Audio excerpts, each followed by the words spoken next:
সবাইকে নতুন ভিডিওতে স্বাগতম। আরেকটি নতুন ভিডিও নিয়ে চলে আসলাম আপনাদের মাঝে। আশা করছি সবার ভালো লাগবে। আসসালামু আলাইকুম, সবাই কেমন আছেন? আশা করছি সবাই ভালো আছেন। আল্লাহর রহমতে আমরাও কিন্তু অনেক ভালো আছি। আজকে হঠাৎ করে বিকেলবেলা একটু বাজারে চলে গিয়েছিলাম আর টুকিটাকি কিছু বাজারও করে এনেছি। আর এখানে একটা ডিনার সেট আর একটা গ্লাস সেট এনেছি। এই জিনিসগুলো এনেছি আমার জায়ের মামাতো ভাইয়ের মুসলমানি করেছে, মানে সুন্নতে খাতনা করিয়েছে। আমাদের অঞ্চলে একটা নিয়ম আছে, সুন্নতে খাতনা করলে কিন্তু তাদের বাসায় এসব জিনিস নিয়ে যেতে হয়। আগের দিনে অনেক হাঁড়ি পাতিল তারপরে কলস এগুলো নিয়ে যেত। এখন তো সবাই একটু ডিজিটাল হয়ে গিয়েছে, এখন আর হাঁড়ি পাতিল কেউ নেয় না, সবাই ডিনার সেট তারপরে ননস্টিকের সেট এগুলো নিয়ে যায়। আর কিছু খাবারও নিয়েছি। এখন চলে যাব আমার জায়ের নানিদের বাড়িতে। আর আমার জায়ের নানিদের বাড়ি কিন্তু আমাদের বাড়ির পাশেই, মাত্র 3-4টা বাড়ির পরে কিন্তু যেহেতু ভারী জিনিস নিয়ে যাব আর সাথে ছোট বাচ্চা আছে, তাই একটা রিক্সা নিয়ে গেলাম। একেবারেই বাড়ির পাশে, আমাদের 3-4টা বাড়ির পরেই কিন্তু তাদের বাড়ি। এই তো একটা ছোট রিক্সা নিয়ে এখন চলে যাচ্ছি, মানে অটো নিয়ে চলে যাচ্ছি তাদের বাড়িতে। আর সেখানে গিয়ে আমি কোনো ভিডিও করিনি। বাসায় এসে এখন ছোট ছেলেকে পড়াতে বসেছি স্কুলের পড়াগুলো কমপ্লিট করার জন্য। ওখান থেকে আমরা 9টার মধ্যে চলে এসেছিলাম আর এসে এখানে বাচ্চাকে পড়াতে বসেছি। পড়ানো হয়ে গিয়েছিল, পরে আমরা কিন্তু আবার মুরগি টুরগি সব কেটে গুছিয়ে রেখেছি, সেগুলো আর ভিডিও করা হয়নি। এখন সকালবেলা পরদিন নাস্তা নিয়ে বসে পড়েছি। নাস্তা রান্না হয়ে গিয়েছে। এখানে আমি আলু ভাজি করেছিলাম আর ডিম পোস্ট করে নিয়েছি। এখন আমার ছেলেকেও নাস্তা খাইয়ে দিচ্ছি, সাথে আমিও নাস্তা করে নিচ্ছি। মা ছেলে একসাথে নাস্তা করে চলে যাবে স্কুলে। আর আজকে অনেক বেশি কাজের চাপ বাড়িতে। আজকে আমার শাশুড়ি মা যে তালিম করে সেই তালিমের সব আপারা আসবে আমাদের বাড়িতে, তাদের দাওয়াত। আজকে তালিমও হবে আর তাদের জন্য কিছু খাবারের আয়োজন করা হয়েছে। আর এখন আমি চলে যাচ্ছি স্কুলে। আর দেখি এখানে অনেক সুন্দর একটা জবা ফুল ফুটেছে, আরও কিছু গোলাপ ফুল, সাদা গোলাপ, লাল গোলাপ, তারপরে এই তো এখানে একটা ফুল ফুটেছে। এই ফুলের নাম আমার একটু মনে আসছে না। এই ফুলগুলো দেখতে খুবই ভালো লাগছিল, তাই আপনাদের সাথে একটু শেয়ার করলাম। আমাদের বাড়িতে অনেক ধরনের ফুলের গাছ লাগানো হয়েছে। আপনাদের ভাইয়া অনেক ফলের গাছ, ফুলের গাছ এগুলো পছন্দ করে। যে কোনো গাছই পছন্দ হলে সাথে সাথে নিয়ে চলে আসে। সাদা গোলাপে করি এসেছে, আবার আরেকটা ফুলও অনেক সুন্দর করে ফুটেছে।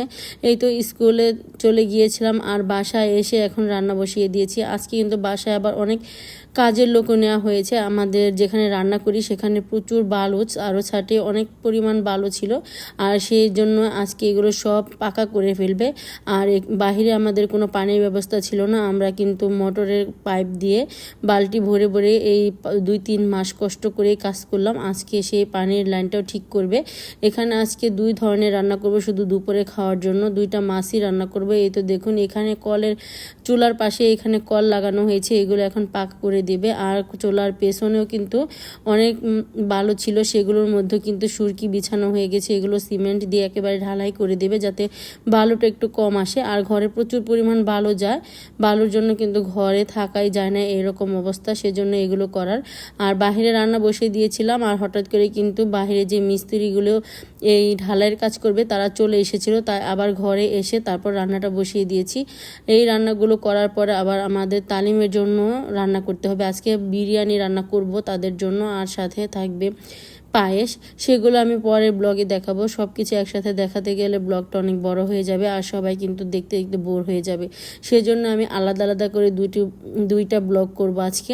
এই তো আজকে দুপুরের জন্য আমি কাতল মাছ নিয়েছি। কাতল মাছ দিয়ে আজকে ভুনা করব পেঁয়াজ আর টমেটো আর আলু দিয়ে একেবারে শুকনা শুকনা করে। আর শিং মাছ দিয়ে একটু সবজি দিয়ে হালকা করে রান্না করব। অল্প একটু সবজি দেবো, 2টা ধুন্দুল নিয়েছি আর একটা আলু, আর এই মাছগুলো ভেজে সুন্দর করে রান্না করব।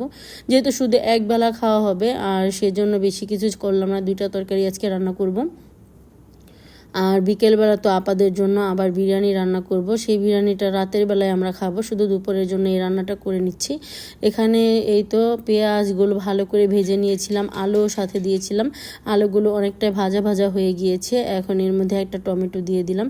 এরপরে একটু ভাজা ভাজা করে নেড়ে চেড়ে তারপরে এখানে আমি সব মশলা দিয়ে সুন্দর করে কষিয়ে নেব।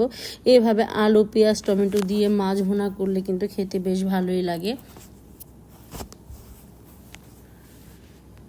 এই তো আমি মশলা দিয়ে ভালো করে কষিয়ে নিয়েছি। এখানে সব ধরনের মশলা দিয়ে দিয়েছিলাম, হলুদের গুঁড়া, মরিচের গুঁড়া, আদা রসুন পেস্ট, ধনিয়ার গুঁড়া, সব কিছু দিয়ে ভালো করে কষিয়ে দিয়ে দিলাম পরিমাণ মতো ঝোলের পানি। পানিটা যখন বলক চলে আসবে তখন এখানে মাছগুলো দিয়ে দেব।